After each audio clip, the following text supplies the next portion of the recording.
How you guys doing? This is Andrew at the Warrior Vault, and I'm bringing you another battle report.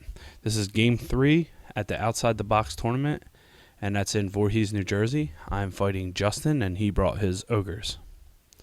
Here's a look at his list, and I just want to add that at this point, I stayed up late the night before, so I'm pretty much exhausted.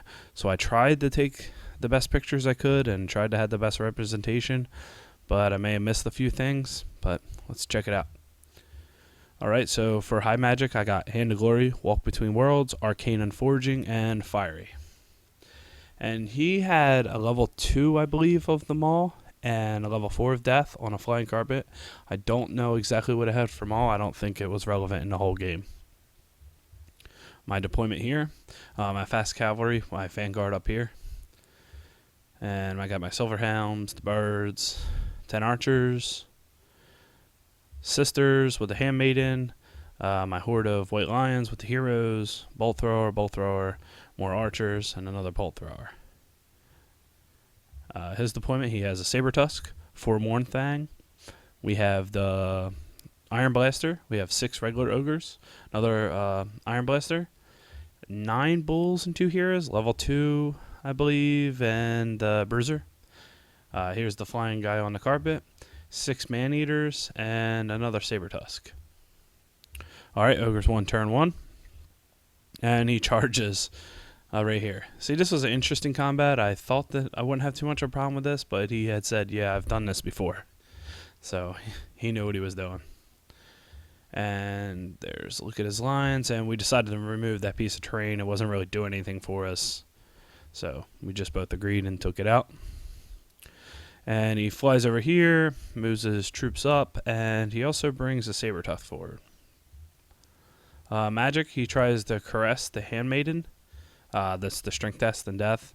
There was some prize that if you were the first person at the tournament to kill a character in round 3, you got the prize. But yeah, I wasn't having anything to do with that. And for shooting, he split the barrel on the one Iron Blaster, and the other one I think he killed just a single Silver Hound.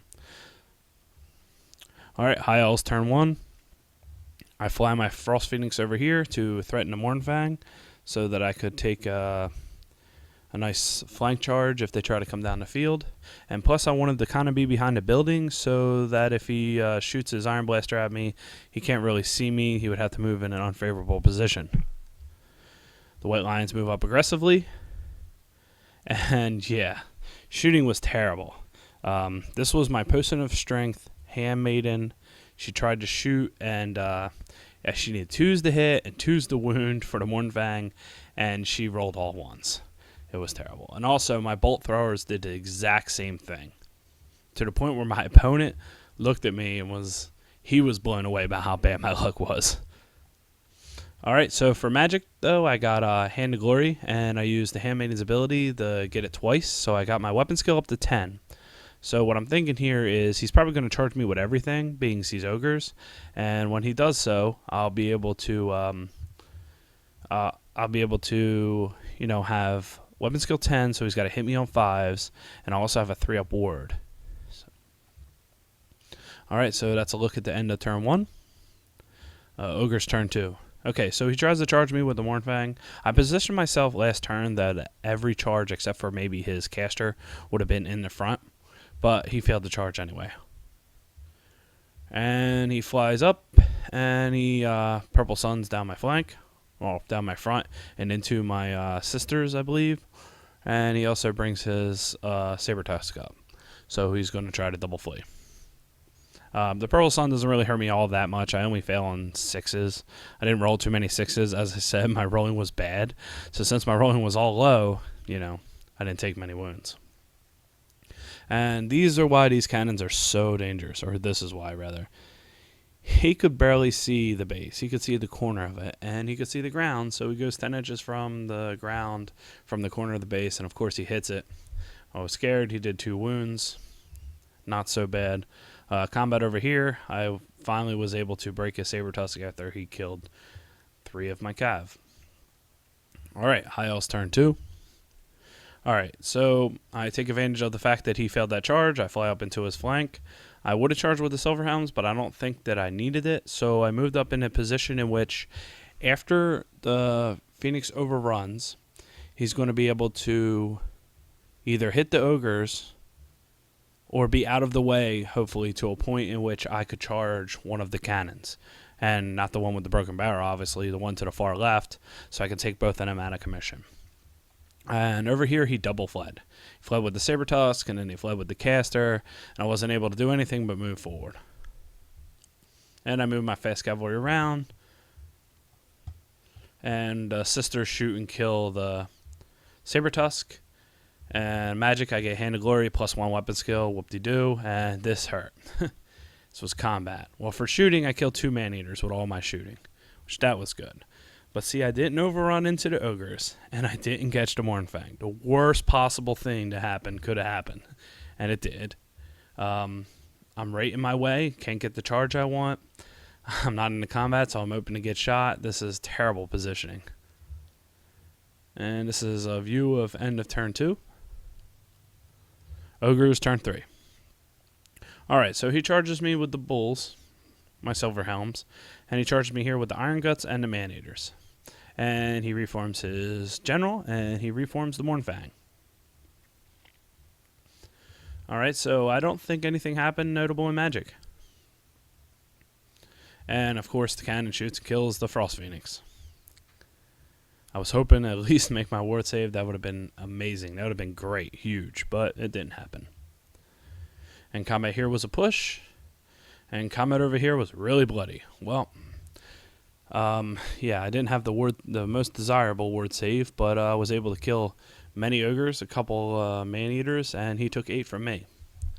So I'm still sitting okay. And also, he has his characters in the 2nd rank because of full command. I didn't even think to attack his champion until after the fact, so he still has the characters in the back, and that's where the Crown of Command is, so he's not moving. Alright, High Elves turn 3. Okay, so we have more combat here. No real magic, and I end up killing 2 of the regular ogres. I lost 5 more white lions, and he's taking heavy losses over here. My shooting was able to take a wound off of his general, his slaughtermaster, and basically nothing else. I move up over here, try shooting the Iron Blaster. It's no good. That thing's not going to take any wounds from strength 3 shots. But I am whittling him down here, and this is good because I think probably 1 or 2 more combats, and I'll be able to finish him off. And he no longer has the man-eaters, so. Okay, so end of turn 3, it looks like this. Ogres turn 4.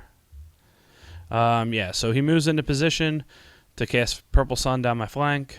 It wasn't successful, and Mournfang charge. So he's still trying to break this unit.